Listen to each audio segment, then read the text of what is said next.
آپ نے کچھوا اور خرگوش کی کہانی تو سنی ہی ہوگی۔ یہ وہ حکایت ہے جس کے ساتھ ہم سب بڑے ہوتے ہیں، لیکن یہاں ایک مزے کا سوال ہے، کہانیوں میں کچھوا دوڑ کیسے جیتا ہے؟ میرا مطلب ہے، سوچے تو صحیح۔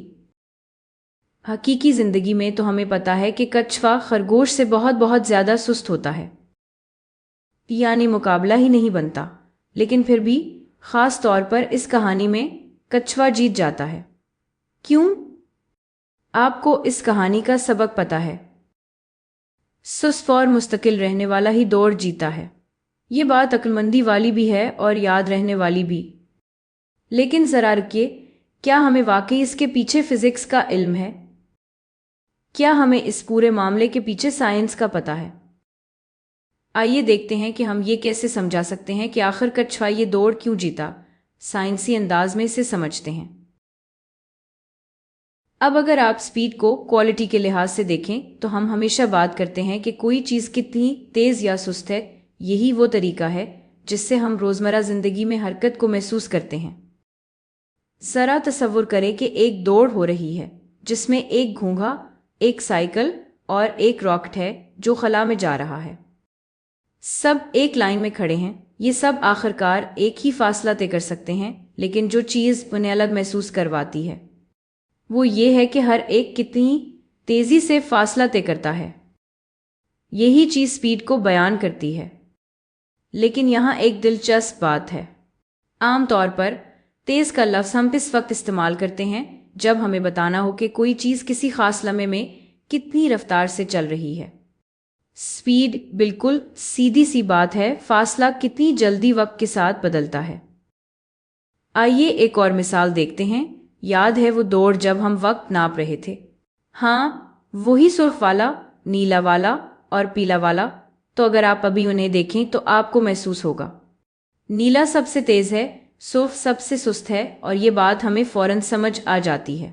ہم حرکت کو دیکھتے ہیں اور کہتے ہیں، ہاں، سرخ سب سے سست ہے، نیلا سب سے تیز ہے، اور پیلا، ہاں، پیلا بس سست ہے۔ یہی ہے اس حرکت کا انداز۔ یہی مطلب ہوتا ہے جب ہم حرکت کو صرف محسوسات کی بنیاد پر دیکھتے ہیں۔ اس مثال میں بالکل نیلا تیز ہے، سرخ سب سے سست ہے اور پیلا کہیں بیچ میں ہے، لیکن کتنا تیز، کتنا سست؟ محسوسات اپنی جگہ اچھی ہیں، لیکن کیا وہ سائنس کے لیے کافی ہیں؟ اصل میں نہیں، سائنس کو نمبرز چاہیے ہوتے ہیں، تو اب ہم یہی کرنے والے ہیں۔ آئیے اب سپیڈ کو نمبرز کے ساتھ دیکھتے ہیں۔ ٹھیک ہے، تو یہ کیسے کریں گے؟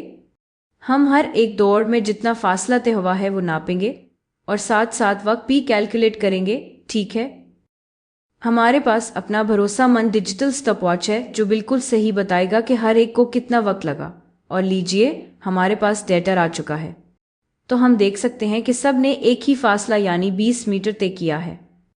سرخ کو 10 سیکنڈ لگے، نیلے کو 4 سیکنڈ لگے اور پیلے کو 8 سیکنڈ لگے۔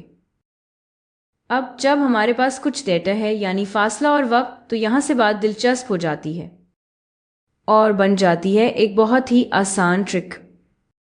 اگر آپ فاصلے کو، جو کوئی آبجیکٹ طے کرتا ہے، اسے وقت پر تقسیم کریں تو آپ کو سپیڈ مل جاتی ہے، بالکل نمبرز کے ساتھ۔ اسی طرح ہم تیز اور سست کو ناپ سکتے ہیں۔ تو اگر تکنیکی طور پر بات کریں تو سپیڈ بس یہ ہے کہ کوئی بھی چیز کتنی جلدی یا کتنا فاصلہ ایک خاص وقت میں طے کرتا ہے، اور جب ہم اسے میتھ کی شکل میں لکھتے ہیں تو ہمیں ملتا ہے سپیڈ برابر ہے فاصلہ بٹا وقت۔ اب آئیے اس ڈیوائس کو دیکھتے ہیں جو سپیڈ ناپتا ہے۔ ٹھیک ہے، تو ہمارے پاس یہاں ایک F1 کار ہے اور یہ والی لوئس ہیملٹن کی ہے۔ ہاں، یہ مرسیڈیز ہے، کافی اچھی گاڑی ہے نا؟ اب جو آپ اسکرین پر دیکھ رہے ہیں وہ نمبر، وہ سپیڈ ہے اس خاص لمحے کی، اسی لیے اسے انسٹنٹینیس سپیڈ کہتے ہیں، اور جو نمبر آپ دیکھ رہے ہیں اسے ہم سپیڈومیٹر ریڈنگ کہتے ہیں۔ یہ ڈیوائس جو یہ سب جادو کر رہا ہے اور سپیڈ ناپ رہا ہے، اسے سپیڈومیٹر کہتے ہیں۔ گاڑی کے اندر یہ چھوٹے چھوٹے سینسرز ہوتے ہیں جو ٹریک کرتے ہیں کہ پہیے نے کتنا فاصلہ طے کیا ہے، اور ساتھ ساتھ وقت بھی ریکارڈ کرتے ہیں۔ یہ فاصلے کو اس چھوٹے سے وقت پر تقسیم کرتا ہے، اور بس یہ فاصلہ بٹا وقت والی کیلکولیشن فوراً کار کے کمپیوٹر یا سپیڈومیٹر کے ذریعے ہو جاتی ہے۔ اور اسی طرح آپ کو سپیڈ کی ریڈنگ مل جاتی ہے ریئل ٹائم میں. ٹھیک ہے، اب آئیے سپیڈ کو دیکھتے ہیں. ٹھیک ہے، یہ بڑھ رہی ہے، 339 340 کو پہنچ رہی ہے. اور اب یہ کم ہو رہی ہے. ہاں، یہ موڑ ہے. ہاں، سپیڈ کم ہو رہی ہے، پھر سے بڑھ رہی ہے. ہاں، اب پھر سے بڑھ رہی ہے. دیکھیں، ڈرائیور کی سپیڈ تیز ہے اور ہمیشہ بدل رہی ہے. کبھی سپیڈ بڑھ رہی ہے، کبھی کم ہو رہی ہے اور اب پھر سے بڑھ رہی ہے. سمجھ آیا؟ اسی طرح ہم انسٹنٹینیس سپیڈ کو ناپتے اور سمجھتے ہیں. اب ایک اور سوال ہے جس پر آپ کو سوچنا ہے. اگر گاڑی نے 1 منٹ میں پورا 5 کلومیٹر کا سرکٹ مکمل کیا تو گاڑی کتنی تیز تھی؟ یہ کافی آسان سوال ہے نا؟ اب ظاہر ہے سپیڈ اور ٹائم دونوں بدل رہے تھے. آپ نے ابھی دیکھا کہ سپیڈ بدلتی رہی ہے نا، کبھی بڑھ رہی تھی، کبھی کم ہو رہی تھی. تو اب ہم انسٹنٹینیس سپیڈ کی بات نہیں کر رہے. اگر کوئی آپ سے پوچھے کہ گاڑی کی سپیڈ کیا ہے جب وہ 5 کلومیٹر کا ٹریک 1 منٹ میں مکمل کرتی ہے، تو ہم ایک الگ قسم کی سپیڈ دیکھ رہے ہیں جسے ایوریج سپیڈ کہتے ہیں. ایوریج سپیڈ بس یہ ہے کہ ٹوٹل ڈسٹنس کو ٹوٹل ٹائم سے تقسیم کرتے. یہ ہمیں پورے سفر کے دوران سپیڈز کا ایوریج دیتی ہے. چاہے سپیڈ بڑھ رہی ہو یا کم ہو رہی ہو، اس سے فرق نہیں پڑتا. اصل بات یہ ہے کہ مکمل کتنا فاصلہ طے ہوا اور کتنا وقت لگا. پہلے ہم انسٹنٹینیس سپیڈ کے ساتھ ایک خاص لمحے پر دیکھ رہے تھے، اب ہم پورے منظر کو دیکھ رہے ہیں. تو ہمارے 1F والے سین میں گاڑی نے 5 کلومیٹر 1 منٹ میں طے کیا. چونکہ 1 منٹ برابر ہے 1/60 گھنٹے کے، یہ کنورشن والا سٹیپ ہم بعد میں کسی اور ویڈیو میں کریں گے. ٹھیک ہے، اس کے لیے ساتھ رہیں. لیکن چونکہ ہمیں سپیڈ کلومیٹر پر آور میں نکالنی ہے، اس لیے میں اسے 1/60 آور میں بدل رہی ہوں. اب کیلکولیشن کریں تو ہمیں ایوریج سپیڈ 300 کلومیٹر پر آور ملتی ہے. پھر سے یاد رکھیں کہ یہ ہر لمحے کی سپیڈ نہیں ہے. موڑ پر تو یہ یقیناً سست ہو رہی تھی. سیدھے حصوں پر شاید 300 سے بھی تیز گئی ہو، لیکن یہ 300 کلومیٹر پر آور پوری لیپ کی اوور آل ایوریج ہے. اور اسی سے ہم واپس اپنی پرانی کہانی پر آ جاتے ہیں، کچھوے اور خرگوش والی، جس سے ہم نے شروع کیا تھا. ابھی ہمارے پاس ان کی سپیڈ ہے. ٹھیک ہے، کچھوا 0.2 کلومیٹر پر آور کی سپیڈ سے چلتا ہے اور خرگوش 56 کلومیٹر پر آور کی سپیڈ سے. اس سپیڈ سے ہمارا مطلب ہے انسٹنٹینیس سپیڈ. سمجھ آئے؟ تو اصل میں دوڑ میں ہوا کیا. ہمیں یہ جاننے کے لیے ایوریج سپیڈ نکالنی ہوگی تاکہ پتہ چلے کہ دوڑ میں اصل میں کیا ہوا.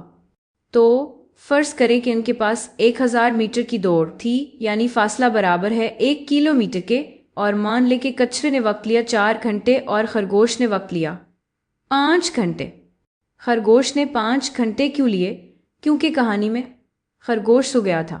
خرگوش نے سوچا میں تو بجلی کی طرح تیز ہوں، میں تو اسے 1 سیکنڈ میں بھی ہرا سکتا ہوں. لیکن وہ سو گیا اور جتنا فاصلہ اس نے طے کیا اس میں اسے 5 گھنٹے لگ گئے. اگر آپ ان کی ایوریج سپیڈ دیکھیں تو یہ بالکل واضح ہے.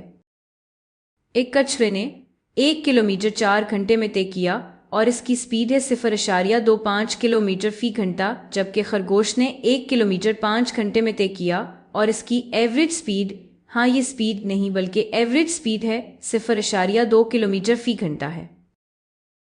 صاف ظاہر ہے کہ کچھوے کی ایوریج سپیڈ خرگوش کی ایوریج سپیڈ سے زیادہ ہے. تو یہی اس کہانی کا سبق ہے. جس کی ایوریج سپیڈ زیادہ ہو وہی دوڑ جیتا ہے.